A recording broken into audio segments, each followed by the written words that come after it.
Alrighty, here we are, Falcons, Vikings, elite broadcast setup here. Love this stuff. Big improvement this year for the vibes. Minnesota not helping the vibes. They're going three and out, unless you're a Falcons fan, I reckon. But shoot, it's more about the entertainment value. We want a shootout here, folks. We're getting punts instead. Punts are fun, I guess.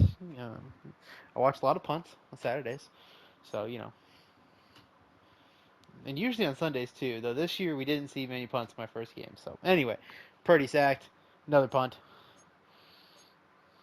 and there we go. Some movement here. Baker to Puka, 3rd and 7, and a first down. Jaden Reed, 3rd and 4, gets the first down and fumble recovered by Eric Wilson.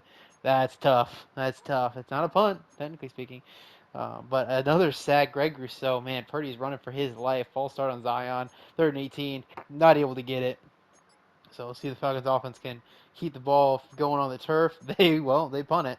So still nothing going on here. Can the Falcons or can the Vikings be our first score of the day? 3rd and 5, and they're gonna take another sack. Greg Rousseau gets after it again.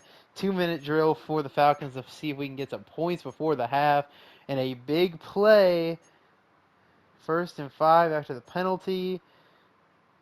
Timeout called. 1st and 15. We're just going to go ahead and jump in here. 32 seconds left. Want to see some points. Have one timeout.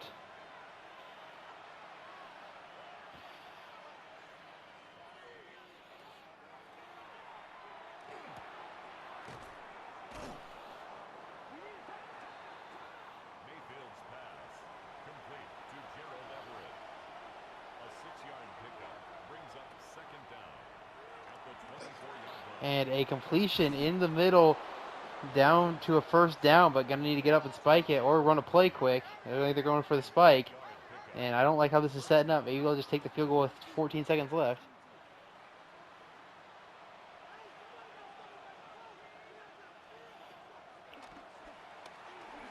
And he's going to take the sack. Will Anderson gets in there and gets the sack. They've got 10 seconds to get up to the ball and get this thing spiked. It looks like they will be able to, so they avoid disaster, and they will be able to kick this field goal. I am not going to watch it because I don't want to have to deal with the halftime stuff. So, points. 3-0 Atlanta as they get the ball first and go 2-for-1. And they're not going to because nobody is scoring points in this damn game as Purdy's going to take back-to-back sacks. Cam Jordan getting the last one. That's a horrible punt and a great return. Atlanta is in business. Looking to take a 2-score lead here. And a touchdown. Puka Nacua gets us into the end zone. Can the Vikings get something rolling here finally? They get marching. 3rd and 3. They don't pick it up. Go for it. Points on the board. 7-point game. Big penalty. It starts off by Digazua. 3rd and 10. And they stall out just outside of field goal range. Such a clutch stop. But unfortunately, they are going to get stopped themselves. And these defenses, I mean, both of them feel like they've done exactly what they need to do. As Digazua gets them off the field again, Vikings got to put up 6 on this drive. They're marching. 2-minute warning hit here. They get 1st and goal and touchdown. Going to leave time for Atlanta here. And a huge play to Nacua. 2nd and inches. 1st and 10. We're going to jump in and make sure they manage it. But Atlanta looks like they are knocking on the door of a win here today. They just have to execute these last couple plays.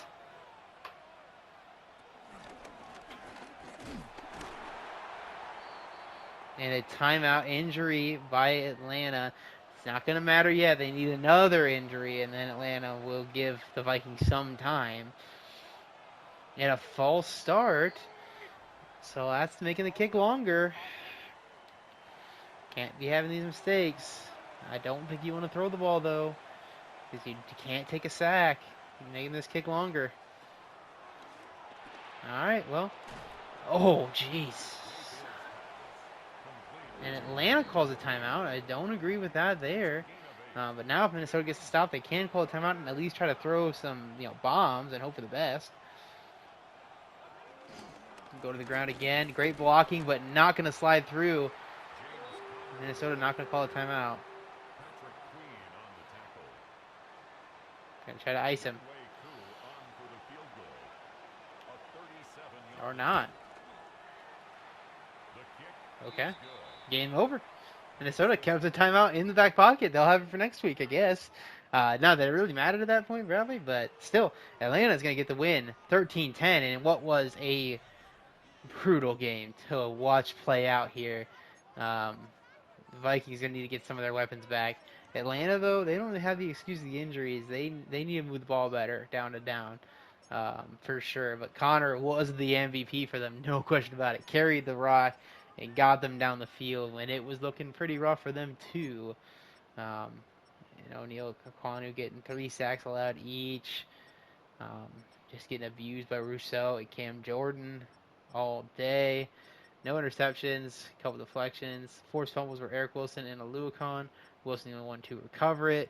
No blocked kicks, so that will do it here. 13-10. Big win for Atlanta. 1 game to go. Alrighty, last game, y'all. We are here. Houston versus Tampa Bay. Let's get after it here. 2 1-0 teams. Tampa pulled off a big time win last week. Unfortunately, they're going to go 3 and out. They got a first down. Alright, whatever. They got 1 first down and then had to punt. Houston, right on the edge of field goal range, and they are going to take a sack. Anthony Richardson going to get sacked by Tavai. So Tampa going to get a chance to break our scoring open here on 3rd and 3. They won't get it. And a good 3rd and 10 conversion to Hunter Henry. 3rd and inches. They pick that one up on the ground. Keep it marching here into scoring territory. Into the red zone they go. First goal from the 5. And touchdown, J.K. Dobbins. 7-0 Houston. And gonna take a sack. Kenny Clark getting in there. 4th and 2. They punt again. Not a strong start, but never mind. Penalty Lake. I thought it was flipping field. I thought I saw a thing. Like, ooh, that's crazy. Anyway, oh fuck! I wasn't paying attention. So sorry. I'm so sorry. I'm terribly sorry, Houston. I was not paying any attention to the clock because I was being just an absolute goober. But 7-0 Houston and a half. Keep it moving. Just punting. Not able to take advantage of the good field position. They get a penalty to keep the fucking ball. That's crazy. And they're taking advantage. 3rd and 10. And they get in the end zone. Genty, 24-yard touchdown grab. So a costly special teams penalty by Houston ties the game up. They are in scoring range again as they're marching away. 1st and goal. And touchdown Houston. Kyron Williams into the end zone. 14-7. Tampa looking to answer. 3rd and 10. They don't get it. Will they go for it here at midfield? They do not. Punt it away. Trust in their defense, and unfortunately, their defense will not pay them back. Christian Kirk, 27 yards. 3rd and 12. 3rd and 17. And they do get the stop eventually. 2-minute drill. I don't feel like I can really jump in after I didn't jump in for the last one. Don't matter. Oh, it actually does matter. That's a first down. Penalty. Marching. Didn't call any timeouts. Sorry, guys. But yeah, they would have been a 2-score game, so I felt it was only fair to not let them call timeouts on the back end, I guess. That was tough. Tough to watch. But good game for Stowe. Back-to-back pretty good games for him. Richardson did what he needed to do for them there. See rushing touchdowns down at the end. Christian Kirk nearly 100 yards. Once again, Gesicki had a huge day. Trey Smith struggling. 3 sacks allowed here. Kenny Clark gets the 2 sacks on him. And no forced fumbles. So that will do it for us here. And we'll keep rocking. Quick stats and standings and everything like that after this. And that'll be a wrap for this week. Another ACFL week in the books. We're 2 weeks in. We're going to start hitting our groove here. Probably will slow down a little bit on some of these, but just wanted to make sure I got these done in one day. So maybe we'll do a little bit more slow go the rest of the way on these. But still fast sims. Anyway, I've been Steele.